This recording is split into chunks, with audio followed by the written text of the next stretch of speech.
So I suppose we're starting. We will have to figure out how to deal with the microphone, but we'll do that along the way. But we'll do a little workshop and actually how to explain how you're going to convene a competition. I think what we had in mind when we made this workshop is mostly talking about competitions that are in person, and that are also mostly for conveners that have never convened something before. So we'll take you through all of the basics and try to share a little bit of our personal insights as well. We didn't make a distribution of who's going to talk about what, so we're just going to run through the topics, read the slides or the text that we actually put on the slide, and then figure out who's most competent in talking about it. So far that's me. Okay, no worries. Yeah. Yeah.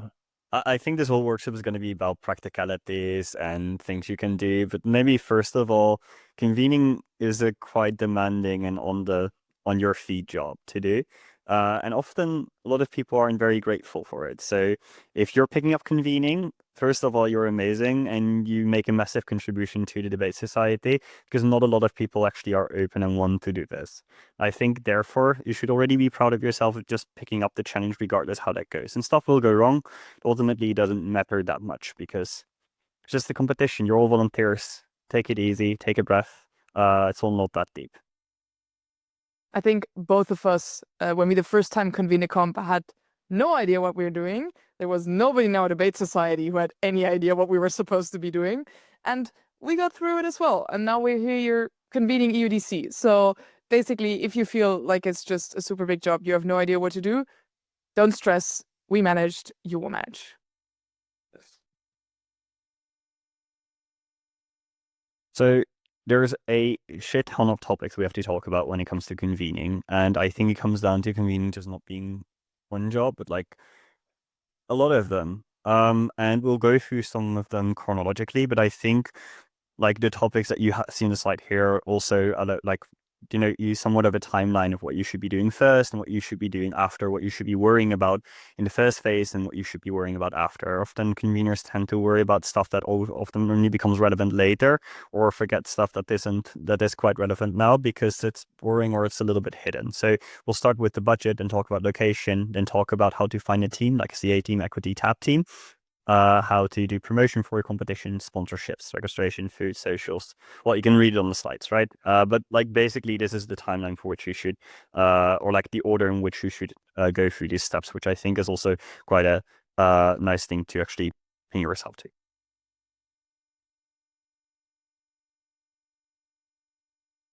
Yeah, so we're going to start with budget as opposed to what Alex is putting on the screen.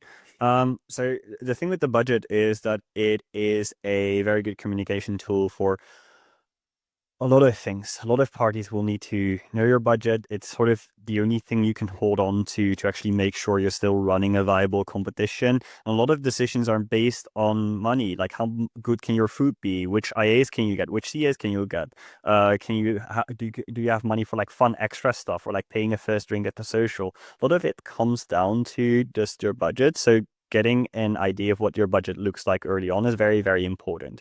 Luckily, quite likely this is not the first time your association or an association that is quite similar to you has run a competition. I think the best strategy then is to kind of go from that, from previous budgets you can find and to ask for help for previous conveners that have already done so. That is because often these budgets are pretty hard to make. But at a shorthand, there's a few costs that will always come if you're convening a competition. Firstly, you need to pay your location. Maybe you'll get your location from the university for free, which is then nice. But most of the cases, you will need to find some contribution to actually pay your location. Secondly, you would need to pay your CAs, your equity, and your TAP people to actually at least travel to the tournament in person. That costs money. Also note that if we're talking about TAP, we're not only talking about the person that needs to travel to you, we're also talking about Calico TAP, which is also something that people often forget to budget for. IAs is a pretty big one. These are independent adjudicators that come over to your tournament to judge. Often they're a little bit rappier, and it's a good way to increase the quality of your tournament. Food is another big one, probably the biggest one you will see in this list, as food is quite expensive and everyone needs it. So try to allocate a lot of the budget there. A few smaller costs are also often forgotten. That is gifts for volunteers or for the CAs or TAP or Equity that actually helped you organize this tournament. The trophies you want to give to winners and best speakers at the end of the closing ceremony, and stuff like paper, pens, like little bracelets you can hand out to people if they don't give media consent. All these sort of small expenses often you forget about in the heat of the moment, but then putting it in the budget also makes a little reminder for your brain that you have to think about these things. Lastly, social. If you want to give something to the social, then that's also a perfect way to spend a little bit more money to increase the quality and make people happier. Just a final note, don't be too scared to adjust this along the way, because costs will change over time, and that's perfectly fine because you're at the start of convening competition. You're not going to be able to actually estimate what is going to happen. You might find a nice sponsorship along the way. You might get a little bump because there's now a caterer that's asking for more money, or the universities is asking for more money. All of these things are possible. Therefore, try to be a little bit flexible. I think also contingency helps here. So allocate a little bit of extra money. And I think very lastly, and then I will see if Alex has something to say about budget, that is, there's only a few things in the budget that are actually effective on spending on to. So try to think of the money that you have as a fixed pool of money for which you can like do different things that differently impact the quality of your competition. Food is a very good one, because if you have better food, all participants will profit from that, and all participants will have a nicer experience, and probably you can get food for relatively cheap, as opposed to how important people find it. That is not true for a lot of your other costs. For example, venue costs might not be such a cost that where you can spend an infinite amount of money probably on like a very fancy venue with a lot of security and cleaning stuff and whatever, and that might be nice, but participants won't generally notice the amount of extra money you spent on this. So try to allocate money where participants actually appreciate you spending that money. Yeah, and maybe also just speaking from personal experience, especially on adjusting the budget. When I convened Nijmegen Open for the first time, I put 1,400 euros as AA funding for a 5-room comp, which is like radically way too much. I had no idea what I was doing, but I think it's also just a thing of you will meet people along the way who have more of a clue of what you're doing than you have maybe at that point. Just also be willing to take advice. In this case, it was an experienced CA was like, hey, Alex, I think it's very nice you're giving us this amount of money, but there's no way we're going to need it. Allocate it somewhere else. So just be willing to also accept that help from other people when it comes your way. Cool. Next thing to talk about then is the location, which is obviously quite a key thing, because if you don't have a space to hold a tournament, then you kind of can't hold a tournament. And here, having good contacts really is key. So do people in your association have any kind of contacts that have been previously maybe used for tournaments? If you have them, once you get them, nurture them so that next year you can go back there. So that means also make sure that you're nice to the people at the venue. Make sure your volunteers and like people that are come to the tournament are nice to the people at the venue. Make sure you leave it in a clean state, so just that it becomes easier for subsequent years to still organize something at the same venue. University and high school contacts are especially great here, because those are usually just very, very suited venues to organize a debate tournament. So try to think, is there maybe your university willing to help out here? Do you know somebody at a high school in your city? Otherwise, if all of this is a no, just start an emailing campaign. Start this early, because imagine like in the scenario that you don't manage to find a location, you won't be able to hold the tournament, and you want to know that as early as possible before there are any other costs incurred. Also, it just takes some time, especially if you have to do the emailing campaign way, where you just send emails to 20 high schools. A lot of them will say no, so it just takes time. Start early. Especially with high schools, you can sometimes come to alternative ways of payment, because some of these venues can be quite costly, even if it's school. Sometimes they will be like, oh, we think this is a great idea, we want to support this. Especially your university might be willing to give you a discount or even give you the room for free. Sometimes they're open in the weekend and you can get them for free anyways. But otherwise, also try to talk to them for alternatives. For example, providing trainings to their students by debaters from your association, organizing a tournament for them if they already have some kind of debate club or anything. There's often a lot of things that you can do there. Yeah.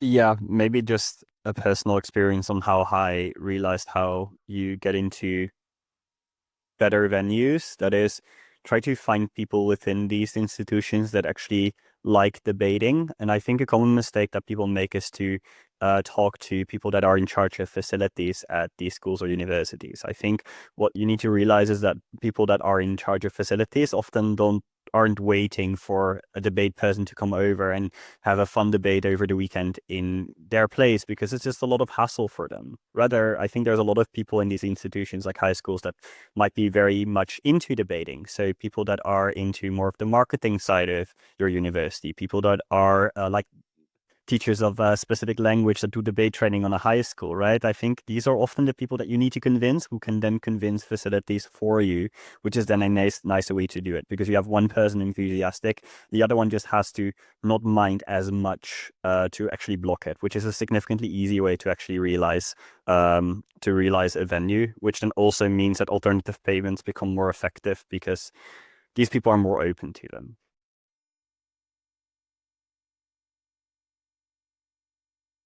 Sure. So the next part is about finding your tournament staff, finding the team that is going to run the tournament.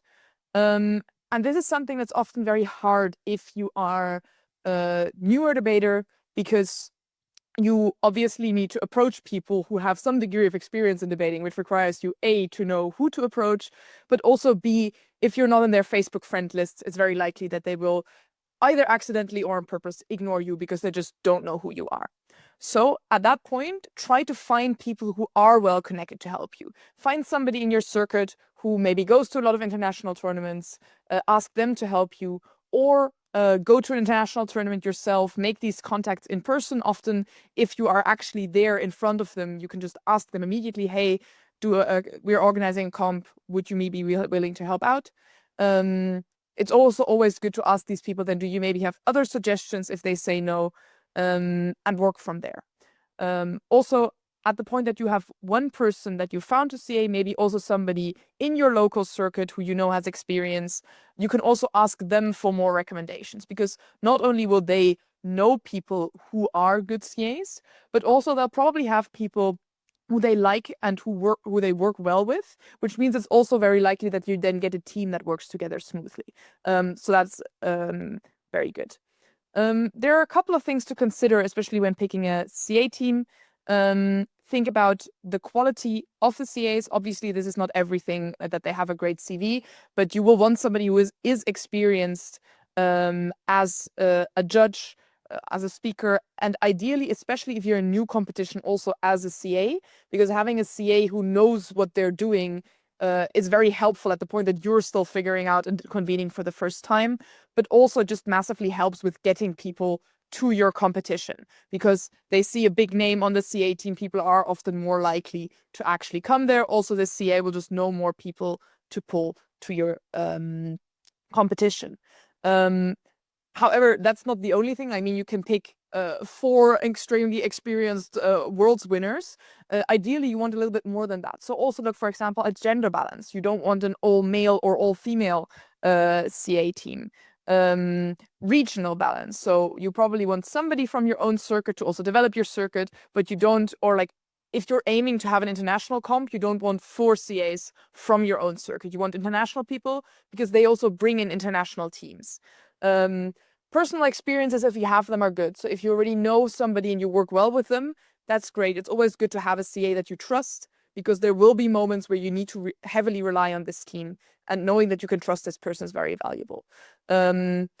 Costs also play a factor, of course, especially when looking at, okay, which international person do we get? I mean, you can fly somebody in from Qatar, but that will make put a big strain on your budget. If you can also get somebody from a neighboring country, or just a country where you know Ryanair offers cheap flights to, that's probably really nice for your budget, and that's something you will want to consider. Consider also whether you want to use this to also offer development positions. So you can either appoint a DCA or have DCA applications, which just means that there's an opportunity for people to also learn at this tournament and develop your circuit further, especially if you have a circuit that is still growing and that has a lot of up and coming people. This is very nice because that gives them an opportunity to CA for the first time close to home, which makes the burden lower, but also they're probably less likely to get asked somewhere else if they aren't that experienced yet, and you can give them that first chance to actually get into CA. That's about CAs. Do you want to add anything on CAs? Cool. The second part, and honestly more important part, is having good tab and equity officers, because you can have a great CA team. If your tab breaks after every round, you're not going to have a nice time. Often these are also more difficult to find than CAs, because there are a lot of competent speakers who can CA. There are not a lot of people who have the sufficient experience to be good at tabbing and to be good at equity. So this is also something which you want to do early, because people have other weekend plans, they might be other tournaments. You want them to block the dates early in their calendar, so reach out to them early. Don't be afraid to reach out to a lot of people. This is something where likely you maybe won't have people in your own association or own circuit. So at some point you just need to text a lot of people, ask a lot of people. Once again, for the first Nijmegen Open, I think I texted about 20 people asking them to tab.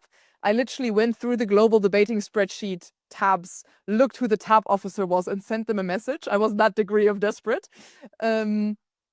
which is a lot of work and annoying, but it is worth it if you do get a good tab officer out of it, and equity officers. And here as well, especially if you look at your circuit, you think, I need to find a tab officer. There's nobody who knows how to do this.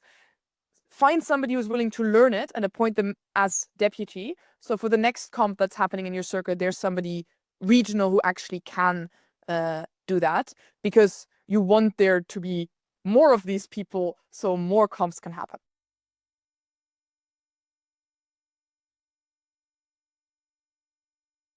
Oh, the green is lagging behind. Yeah, well, yeah, there we go. Cool. So, we've talked a lot about who to approach. How do you convince people to come? Well, aside from personal connections, being like, hey, I like you, you like me, come work at my comp. There's also just like, you're objectively in quite a good position, because especially CA ships, but also equity tab, it's something people often want to do. It's often a privilege to be on a CA team, especially like for beginning CAs. So you can aim high here. Like, you don't need to be begging them to come. You're giving them an opportunity to come. And that's very good to keep in mind, especially if you need to approach reppy people who you might be scared of to just send a message to. A lot of them will actually be super excited about getting an opportunity. So look at it that way. And not necessarily in a different way. Be prepared when reaching out to somebody. Nobody is going to come to your comp if you ask them, hey, you want to CA? Yeah, it's likely going to be somewhere mid-December. Yeah, I don't really know the schedule yet. And yeah, the money is also still figuring out.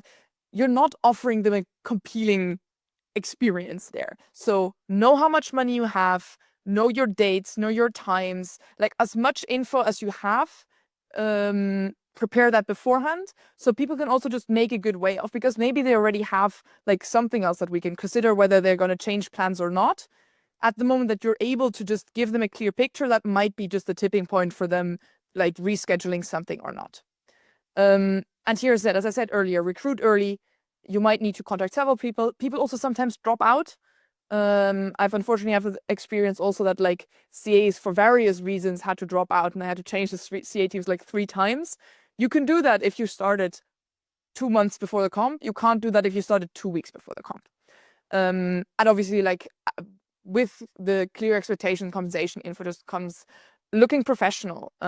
Make people want to work with you, because in the same way that you're reliant on them, they're also heavily reliant on you. And as a CA, it's just a nicer experience to be at a comp where the conveners know what they're doing, where the ORCOM knows what they're doing, or at least are on top of things. Nobody expects you to be perfect, but if you at least have a handle on things, as you like are professional from the beginning on, then people are much more likely to want to work with you.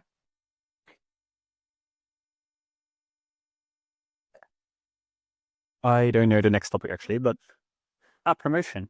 We're gonna wait until the slide actually switches because we're lagging a little bit behind on the screen here for some reason. Wow, that takes long. Anyway, oh yeah, there it is. I think this roughly ties into what Alex has been talking about before. That is, a lot when it comes down to promotion, it's just you want to give as much information as early as possible so people can make a good way of whether they want to come or not. Especially if you're talking about the international teams, they often need a little bit longer to make the way off because there's just a higher burden for them. They need to book flight tickets and they need to clear up their schedule a little bit longer than just the weekend because they also need flights on Friday and Monday back probably, right? So it puts a burden on you to do something that like to actually provide them with the most information you can provide them as early on. I think then looking like a viable competition, so getting out there and being like, these are the dates, these are the CAs, and this is what we're planning to do is already a very good start. I think on top of that, you can think about things that are somewhat unique to your competition. So for example, think about how if you plan it in a nice city to promote the city a little bit more, or if you're close to an airport and very reachable through flights with Ryanair, that might also be something unique. Or like we did something stupid at Utrecht Open last year where we just promoted that we had soup and it worked because people started talking about the soup and it became like a thing that people were looking forward to. Like it can be something like that because ultimately what people want is like a fun experience. And if they have trust in you that you can create that fun of an experience, and that's enough for them to come to your competition. So yeah, so now we don't have soup anymore at Utrecht Open because we realized it was actually quite a lot of work to do it. But we still have quite nice food, and now we just promote with how nice the city of Utrecht is, which is honestly true.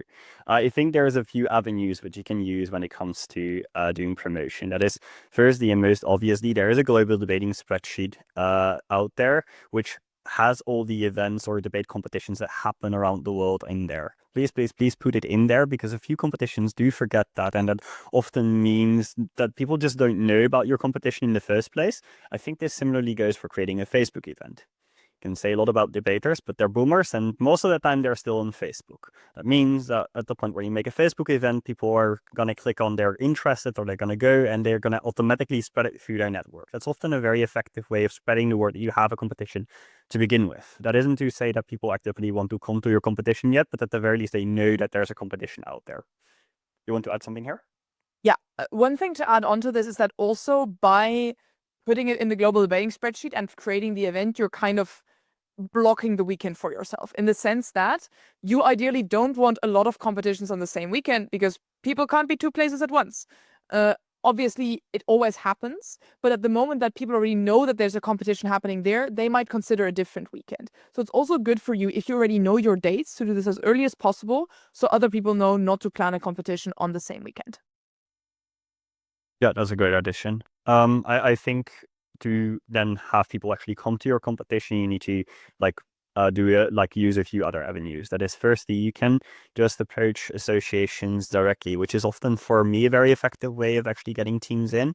So try to be connected within your local circuit. I think that is quite important because oftentimes most competitions do rely mostly on their local circuit and not so much on the international teams. There are exceptions, of course, but these are probably the bigger competitions. So try to get to know the chairs of these associations or the debate officers or anyone that's in charge of actually promoting competition to their internal members. And so far as they like you and your competition, they're convinced it's going to be a fun experience, then they're also likely going to spread that word to their members. This person is probably an authority figure for their members, which means they're more convincing. They might just say to novices, if you want to have a first competition experience, go to this competition. I think that is often a way to generate a large part of numbers. I think secondly, you could do cold emailing, and I think this is also a good way to have like a broader scope of making institutions interested that otherwise wouldn't be interested. So you can just like literally email every institution that sent teams to EUDC, so at the very least they are aware that you're going to be hosting this and they're going to spread this maybe across their members. This is slightly less effective, not slightly less effective, it's probably a bunch more effective, but you can create mass, which then is the nice part about it. I think for every tournament I've hosted, there has been some institutions I didn't expect shown up from all around the world because we do some of this cold emailing. And I think this is also a great way to diversify your speaker pool. If these people then become enthusiastic next year, they might spread the word and be like, a competition I went to was really fun, and they might send a bigger delegation. So this is also something that works in the long term. other things are social media posts. So try to hype up your competition and event on the things you post on Facebook. You can do a few things. That is announcing your CAs and actually asking them to share their CA announcements as well, so you can share it within their network, or do things like hype up your city, the venue, or the food you're going to provide them. Just share as much as possible. So one, people are informed, and secondly, people have the feeling that you're actually on top of things and are actually more hyped up because they're more exposed to your tournament. I think the last thing to do is to announce your competition at other competitions, because at the point where people already showed up to competition, they're more likely to join another competition because the pool of competitive debaters just is not that big. So this is often also a very effective way. So if you know early on that you're going to host a tournament, just every tournament you go to, or anyone from your association goes to, just ask them, can I announce this competition? Climb on the stage. Most of the time, companies are generally fine with this, and will allocate some time for this to actually boost the community a little bit more. And there you can promote your competition, which is often a very effective way. You have something to add?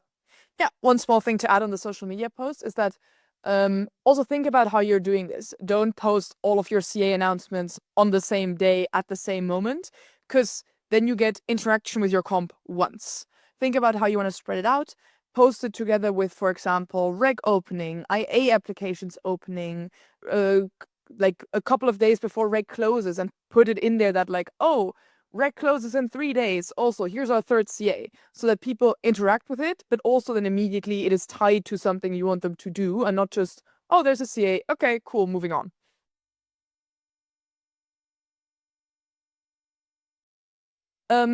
And as I think we've also already said a lot of times, marketing is not just making flashy social media posts, but also just making it an actually good competition also makes it better to sell. So give good information, make an info package. That's really good. Also coming closer to the comp when you actually need that for your participants. Give it a personal touch, make it something that is easy to promote instead of just, oh, here's another debate competition. I think Martijn has already said a lot of ways that you can do that. But just think about, why would I want to come to this comp, and try to like show that to other people. Sponsorship ties back to budget. Sponsorship is optional, but obviously very welcome at the point that at the moment you have sponsorship, you have more money for nice things, but also you can usually have your rec fee be a little bit lower, which then means people come to your comp sooner, quicker, easier, because cheaper. There's a couple ways you can approach this. University sponsorships are usually a good place to start. So just poke around your university, figure out what they have money for. Also funds tied to the university. Often the university doesn't directly sponsor, but they have like a Friends of X University fund that might be willing to sponsor you. Debate organizations, but also cultural funds. Generally here, the way to go is, you can always apply and they can only say no. So if you have the time, just apply to a bunch of sponsorships, see what sticks. And then for the next year, you know which one stuck, which one you can approach again. So especially if they maybe come via contacts, especially if you were talking about companies or debate organizations, keep those contacts warm. For next editions, that's really useful. Yeah, I think that's it on sponsorships. Yeah. That's fine. I mean, maybe more specifically, because it is a recurring theme, I think the way to approach convening in the best way is also to look at it for not just your edition, but also continuing an era of which you host this competition and want it to continue in future editions, because most competitions are a yearly thing, or are supposed to be a yearly thing. So at the point where you then do some work and can give that to the next person that's going to convene this competition, then you're actually going to be able to create a better competition over the long term. Like Utrecht Open has been relying on the same sponsors forever, and we keep adding new ones, which means the amount of money we have for this competition also increases over time, because we're not forgetting the old funds and we keep applying for them. We will get them every year, and we know there's a certain amount of money we can always rely on. And on top of that, we can then create more sponsorship avenues. And it's just going to cost us less effort in that way.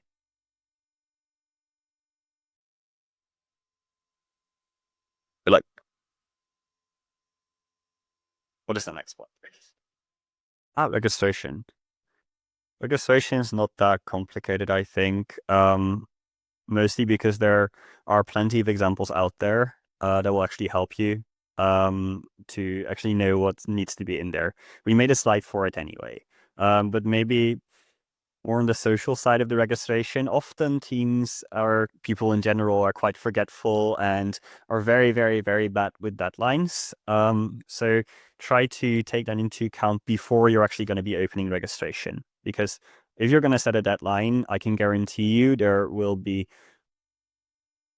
like a bunch of teams missing. I'm not going to name a percentage. It has varied from year over or per edition. Sometimes it's 5%, sometimes 25% of teams just don't sign up on time. You will have to remind them, which is a very annoying work, but also very important because there is not really a big capacity for you to cut everyone right after the deadline. So I tend to always work with a fake deadline. I hope no one's watching this back when we're actually going to show up to my competitions. I will put the first deadline to be a little bit a little bit strict to very soon. So I still have space to put another deadline in and extend the deadline because I know people are not going to be able to register in time. I think just keeping this in mind already helps you actually get out of trouble because you have commitments too, right? You might need to communicate to CAs how many rooms you're going to have. You need to communicate to TAP which speakers they have. And if everyone only can do this very late, that also harms all these people. So try to build in a little bit more space for everyone. I think that's generally nice. I think then the rule of thumb is just to start early with everything, which is sort of what you see on the slide. Have something. Yes, start early and think early. So think way ahead of what you're going to need. So as you see, ask for crash demand with institutional registration. Say, this is an estimate, but how many people from your institution do you think will need crash?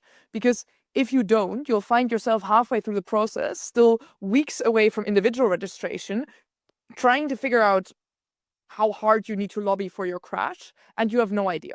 So ask this early, think about with individual registration, just whatever comes up, look at other individual registration forms. You really don't want to send another question email. You want that information in one place. So think early, ask early. Also think about circuit specific things. So for example, it's always good to ask for whether there are any minors, specifically in the Dutch circuit. Minors are not allowed at socials. So for us, it's really, really essential to know whether they're going to be minors, because if we then don't know that, accidentally allow them at the social, we as conveners get in trouble. So that's also how that works. I think in terms of crash, we're going to talk a little bit more about that also when we get to crash. Yeah, I'm not sure this is going to be on the slide. Maybe very shortly, I do think it's nice to in the registration already put in how you're going to prioritize the crash, because there's different ways of doing it. I think we'll talk about that, what I think the best way is. But regardless of which one you're going to pick, I think just making this very explicit to the people that sign up to crash is very good, because then they will know, okay, I might be allocated on travel distance, which means if I live like in Apeldoorn, which is next to Utrecht, and I'm going to attend Utrecht, I'm probably not going to get crashed, right? Whereas if you're going to say it's going to be first come, first served, I'm going to be fitting it in real quick and hoping I wasn't too late. I think making it clear then also gives people the opportunity to decide whether they actually need crash, if they're actually going to have an opportunity to sign up. In general, this is a nice thing to do. And as Alex says, try to push as much information as you need in each registration form, so you prevent people from having to fill out 50 different forms. I think these three, so institutional registration, individual registration, and crash registration, are things that are like 3 forms is good. I don't think you can decrease a lot more than this. I'm not really in favor of combining crash and individual registration, but some competitions tend to do it. Yeah, okay. Yeah. So there's different ways of doing it. This is, I think, the most generic way of doing it. Maybe just quickly on the way off between institutional and individual. I think if you're in a circuit where there's not a lot of institutions, or you don't necessarily count on a big institutional pool, probably saves you work to just do individual sign up immediately. I think in circuits like the Dutch circuit, where there are a lot of institutions, it is better to have the institutional registration, because institutions will think, I think we're gonna get 3 teams, and once they rec 3 teams, they're also gonna push in their associations to get those 3 teams. It also means that you get that info. Well, even if there's 3 teams interested from the institution, at the point that they all need to individually fill out the form, it's more likely somebody forgets, it's more likely you get inaccurate information, all these kind of things. So I think that's the way of here. Food. Food is great. We love food. It's also one of the most direct things you can do to improve the experience of participants, as Martijn has already said. Think about, for example, comps where you get like 2 slices of pizza in the evening versus a comp where you also get lunch, where you also get snacks in between. It's just a much nicer experience. It means you're less stressed, not only because you have food, but also because you don't need to think about running to the shops in between, all these kind of things, which just makes it a lot nicer for participants. And that justifies spending a large part of the budget on food because it's just something that's really important. Yeah, I think maybe adding on top of what Alex already has been saying, I think what is very important to realize is that we often tend to focus on the debate during debate competitions as conveners, but maybe it's good to realize that a lot of people don't really show up for breaking into finals at your competition, right? Like 25% of people will probably break. And it's not a lot of people. So you tend to also think about like the people that for who are going to show up for the first time to a competition. What's their experience going to be like? And I don't think these people are there in the hope that they're going to have like the best adjudicators coming from the other side of Europe. I think their expectation is that they're going to have a fun weekend with friends and they don't have to worry about getting enough food. I think therefore, if you take that into consideration, food becomes increasingly important, which might be a hot take, but I think keeping in mind people that don't do this for competitive debating is also a very good way to challenge yourself as a convener to step out of that bubble, because I think a lot of conveners tend to only be crazy enough into convening when they're actually competitively active themselves. So please watch it a little. Yes. I think then the other thing to consider with food is that food is a logistical nightmare. It is going to be the thing that you're probably going to be most stressed about during your comp, except if something radically goes wrong, which of course can always happen. But so also think about this early. Obviously, outsourcing food, meaning catering or something like that, would be easiest, but most of the time it will be too expensive for you, except if you have for some reason good connections, anything like that. In that case, use those, saves you lots of stress. But otherwise, just see also that you figure out the logistics. So, for example, what are you doing for lunch? What kind of preparation does that need? Is it something that you need volunteers to prepare? You in any case need volunteers to set it up, but like, for example, last Nijmegen Open, we actually made like breads for everybody. Well, it took a lot of time to like make them and like put all the stuff on them and all that kind of stuff. You need to think about that to know who to get. Also, in terms of how much food to get, is similar to budget, something that's incredibly hard to do if you've never done it before. Even if you've already done it before, it's still incredibly hard. So try to there also find information on your circuit, find conveners who've done it before. Cool stuff about food is that it doesn't need to be debate comp related. So find somebody who you know has organized an event before and ask them for estimations they use. Yeah, there's tons of like resources here. Just try to get like a rough estimate there on how much food to buy. And I think secondly, also when outsourcing, obviously a catering is one thing, but often pizza is like the other classic tournament food. See whether you can get deals, because it's going to be expensive, but especially pizza places are usually pretty happy to give you some kind of 2-for-1 deal, because now 100 people are going to eat the pizza with their brand name on it. Also sell it to them that way. Be like, hey, these are like a lot of people from all around the world who are going to be eating your pizza. Just try to like get something out of there. Worst thing they can say is no, and then you pay the max price, but never hurts to ask. And I think then tying back to like the personal convener touch that Martijn's talked about earlier as a way to promote your comp, food is a great way to do this because it is so memorable and because it's very easy. Like if you're in France, offer croissants. If you're in, I don't know, like offer some regional food, offer some food people like. For example, soup is not very regional to Utrecht, but it's still something that like makes it memorable for people and that you can use there. Last thing about food is dietary requirements. There are people who, of course, have dietary requirements. Ask for them early so you know when doing shopping what you need. and do really try to accommodate these. I remember that at the first comp I convened, I had 2 people who were gluten intolerant. And when I came up to them and was like, here's your gluten-free pizza, they looked at me with big eyes, because never before, they usually were just expected to like care for their own food. I think this is also something where it's just incredibly unfair to them to do that. And as a good convener, you should think of all of your participants, not just the ones that are easy to cater to. So think that through. Depending on your circuit, you can circumvent a lot of dietary requirements by just going vegetarian. So that means a lot of religious dietary requirements are usually out of the equation there. So that can make it a lot easier. People might complain though. So people will always complain. That's something good to keep in mind. But people might complain more. Think about your circuit. Think about whether it's feasible. But yeah, I think something we have good experience with. Not just that the Dutch people don't tend to mind vegetarian food, which makes it easier for us. Going on to socials then.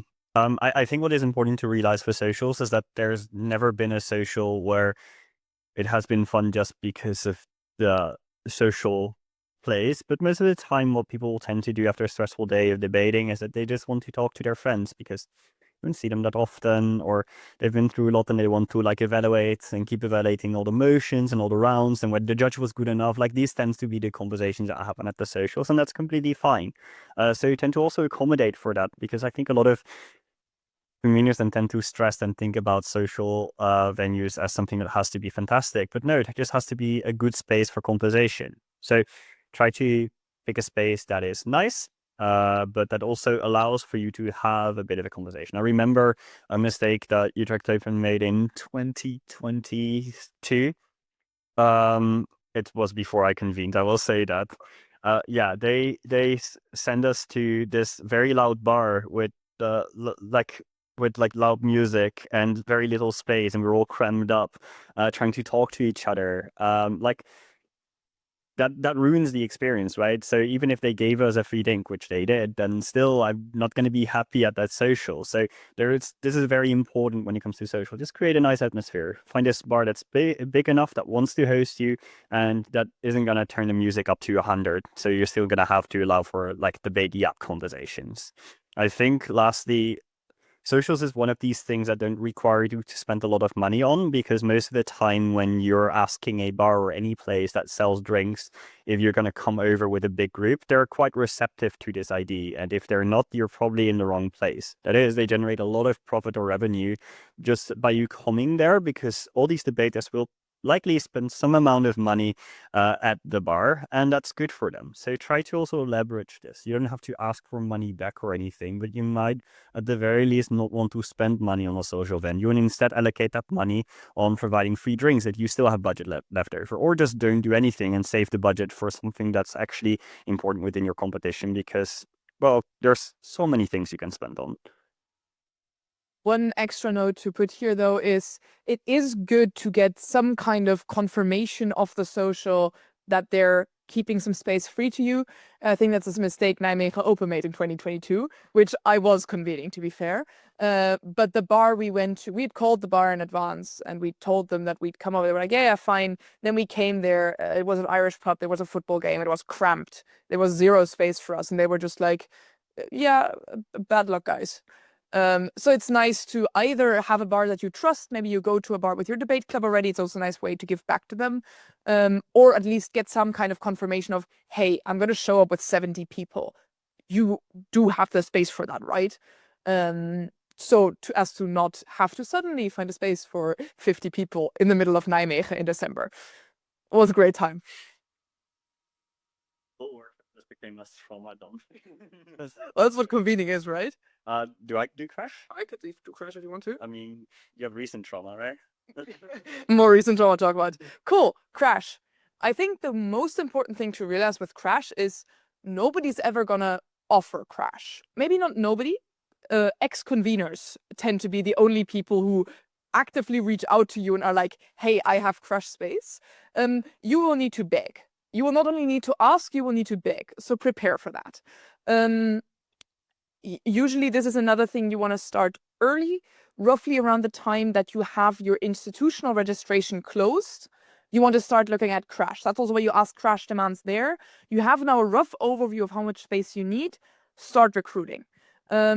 Ways to do this, obviously personal contacts. You're in a debate association, you probably have friends. You have leverage over your friends because they're your friends. They're all going to host a lot of people. That's how Martijn's hosting 6 people this weekend. Secondly, your board probably, or like debate boards, like leaders of your debate association, probably want you to organize a cool competition. Leverage that with them. Ask them to announce it. Ask them to do some promotion for you. Don't expect them to actually get you the crash, because like it will still be you who ultimately needs to do the begging. But there can be quite a lot of like thing coming in from there. Ask people personally is a good thing. People ignore your text, but if you're at a debate meeting with them and you're like, hey, this weekend, can you crash somebody? That they tend to be more receptive to that.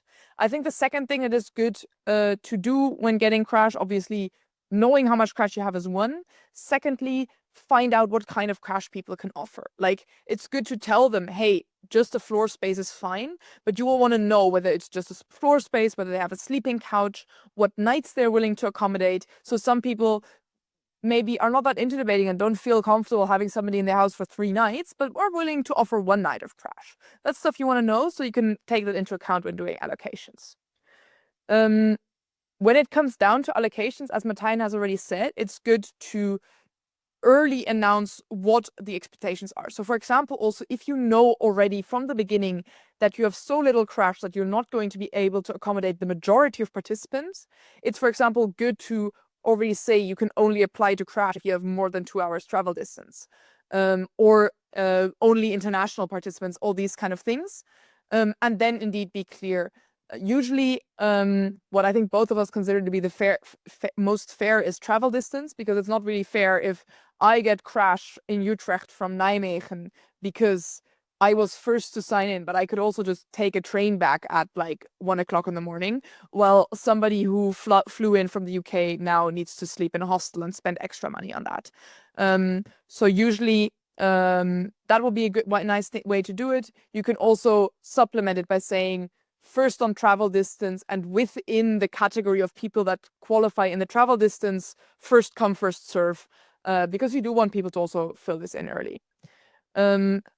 When then it comes to accommodation allocations, it's good to not only, obviously, now you know from your hosts what they have, but also what your participants need.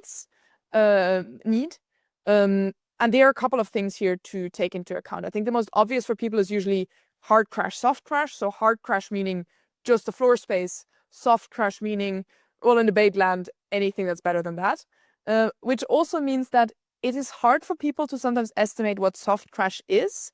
So if you're able to, it's good to offer more variation there. So some people might just need a mat on the floor, not sleep on the cold hard floor. Some people actually might need a bed or a sofa because they might have some kind of illnesses or anything that impacts them there. Offer the options to select what people need, and do also offer the option to select between preference and a need, because a lot of people will put in their preferences but could theoretically also sleep on the floor. You will want to differentiate between that and somebody who can genuinely not attend the competition properly if they don't get the crash they need. I think hard crash, soft crash is the first one. The second thing is same gender crash. So you'll also want to have a variation of hosts there. You'll want to have at least a couple of places where you can have all-female crash, for example. And then there's like a variation of things from there. So just think about what you can offer. Usually step-free access is something that might be nice for people. Pets, no pets is a thing to consider. Yeah, the more access needs you can accommodate, the better, obviously. But also make sure that there's a difference between what people prefer and what they actually need, because otherwise you will just be giving yourself a headache by trying to fix soft crash for everybody who has a slight preference for it, while only a couple of them actually needed it.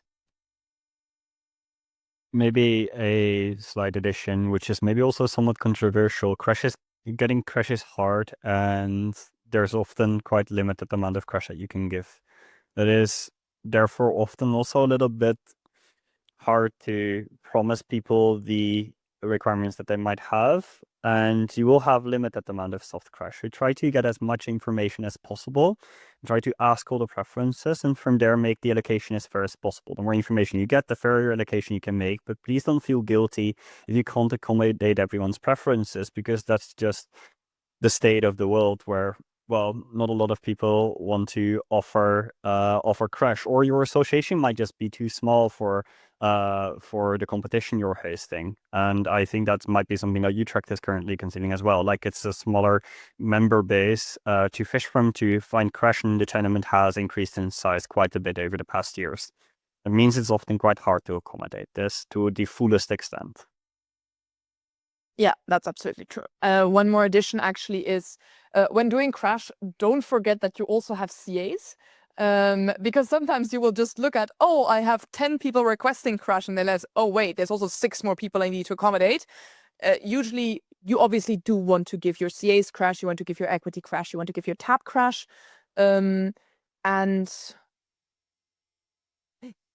And IAs. So usually the thing with IAs is, especially if you do have also some kind of hostel accommodation, they get more expensive for your CA team at the moment that they have to pay hostel fees. So it's good to reserve a couple of crash spots for your IAs. Often at the moment that you're opening crash registrations, it isn't certain yet how many IAs there will be.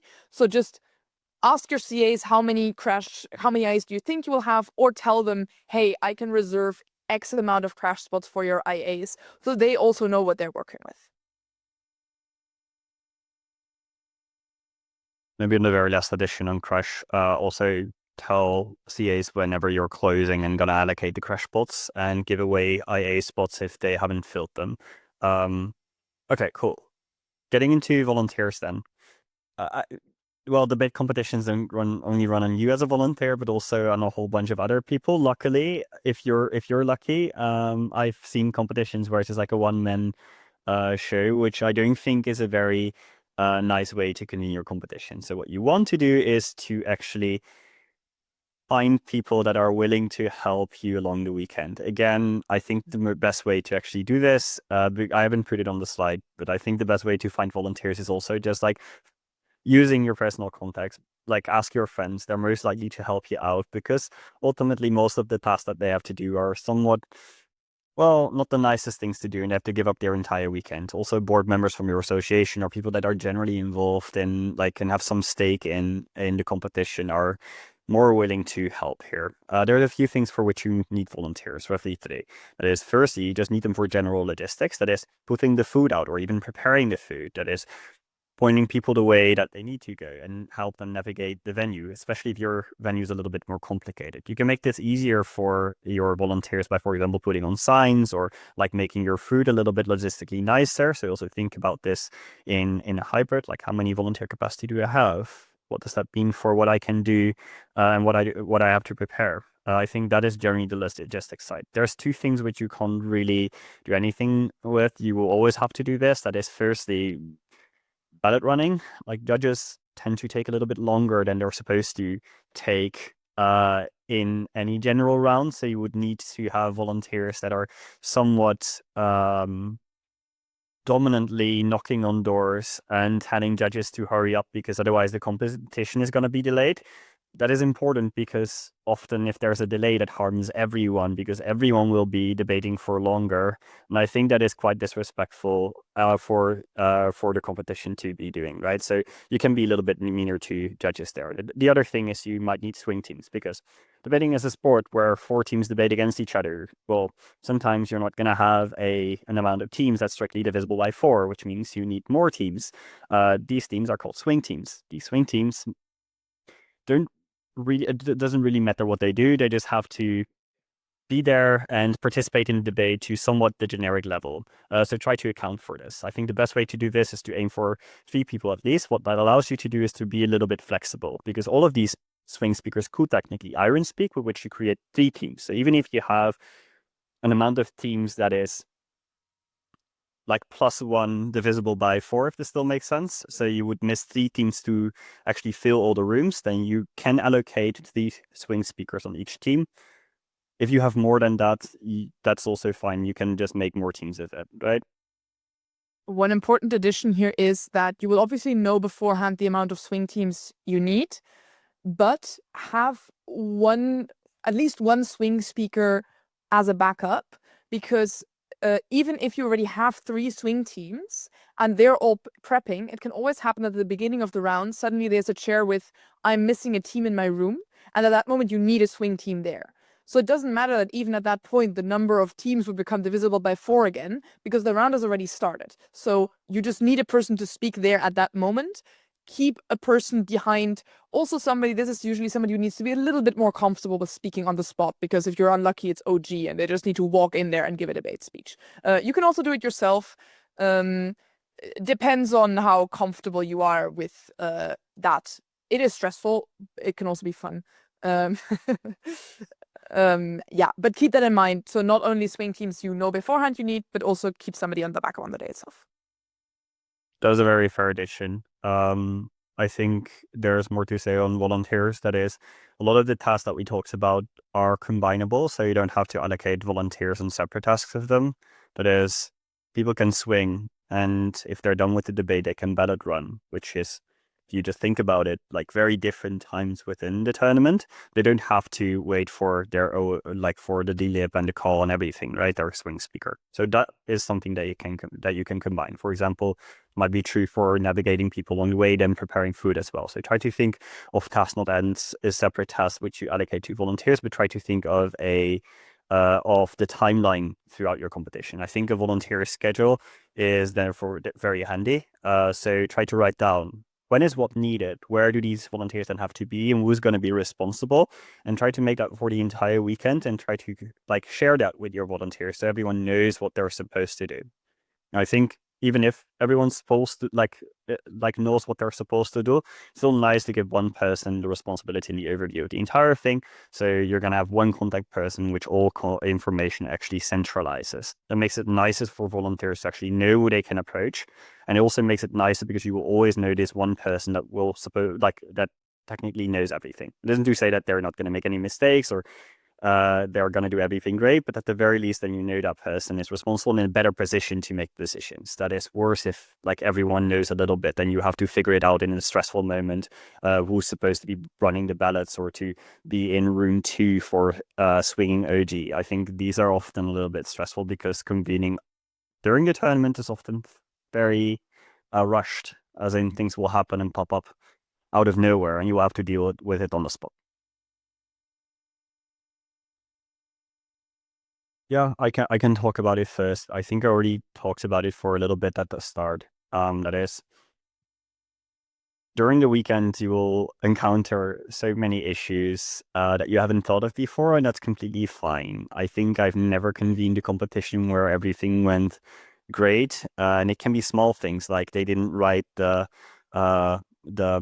like gluten-free on the pizza box. So now I have to go through all the pizza boxes and see which ones are actually gluten-free. They might be like bigger things, like there's tap breaks down, right? Like they vary a little bit. Yeah, I'm sorry, Alex. I think generally my competitions haven't been that bad. um, Well, one of those issues, to be fair, when that wasn't, but the gluten-free, like, it is impossible to discern a gluten-free pizza from a regular pizza. The vegan ones you can do, but it is very hard to look at a pizza and see whether it's gluten-free. I found that out the hard way. I think we managed to. I don't know. Well, it doesn't matter. Well, anyway, I think it's good to realize that that will just happen, and it doesn't mean you were bad at preparing. It doesn't mean that you screwed up. That means that just something happened, and that's not your fault. It's also not something to stress over. I think what is good to realize is that a lot of people will attend the competition, look at it from a different perspective. Like they will just vibe with their friends, and if the competition gets a little bit delayed, or they might have to wait a little bit more for their food, or their food might be a little bit different than what they expect, or like a lot of things can happen, and people generally don't notice it to such an extent in the way that you do. So try to not be too harsh on yourself. And I think lastly, also good to ask for help sometimes. Like there's a bunch of people around there that might participate or that might volunteer that are able to pick up new things. I know from my first edition of Tilburg Open that all of the sudden we had our social venue cancel on us because they went bankrupt on that day. You can't imagine it. Yeah, that's how bad it was. And I was very, very busy with different things. And I was like, this is very important, but also I have to keep the competition running. I can't do two things at once. And I just asked one of my volunteers, can you just please promise me you will find the social venue? I will be forever thankful. And she did it. And yeah, I'm still forever thankful. If you're watching, Shams, you're great. But don't be too scared to ask for help. People are generally willing to help and take up responsibilities. If you tell them, hey, I cannot do this, please fix it for me. I don't know how, just fix it for me. If you have trust in these people, then generally this is a good way to also offload a lot of your mental load yourself. This is a really good point, and especially it doesn't not for all tasks is it only your volunteers. So for example, imagine suddenly somebody needs to run to the supermarket during lunch to get XYZ. You have maybe friends who are speaking or judging who also have free time there, who are just happy to help you. A speaker can also get more lunch. Like obviously there's some tasks that can't be done by them, but you're not confined to your volunteer pool for everything. Just think of who might want to help me.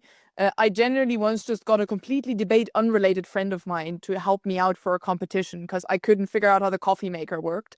And he did it and we had coffee. So yeah, I think the bottom line is just you're doing a great job, but you're also just a human being. And there's a lot of other human beings who like you and who want to help you, and let them. Yeah, you want to go on the last thing? Yeah, I was thinking about a list of common things that go wrong in competitions, and I got to one thing, that is competitions tend to go over time quite a bit. And I think often quite unnecessarily, because like in a vacuum, if you think about it, you're like, okay, each round technically is like 7-minute speeches, 50 minutes of prep time, 50 minutes of DLib, 50 minutes of OA. So it should fit in about 1.5 hours, right? I'm not sure if that's true, but whatever.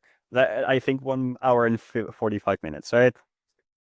Yeah. So I think the way to actually approach this with convening is to make the schedule a little bit more robust, to assume that all of these steps in your schedule will go a little bit over time and will not be fitting in the time that you allocated to them. You might tell CAs, hey, you have 20 minutes for your speaker briefing. They might make it more. They will quite likely make it more because that's what debaters tend to do. You might want to have a break, and people might need to wait in line a little bit too much for food, right? So then you might want to extend the break a little bit because people haven't finished their food to begin with. All of these things happen, and they're very, very common. So try to make a schedule that's robust to it. You don't have to communicate that schedule. Here's another trick I always use, that is have a hidden schedule, one that I communicated, that I expect participants to live up to. So I will tell them registration will close at this specific time.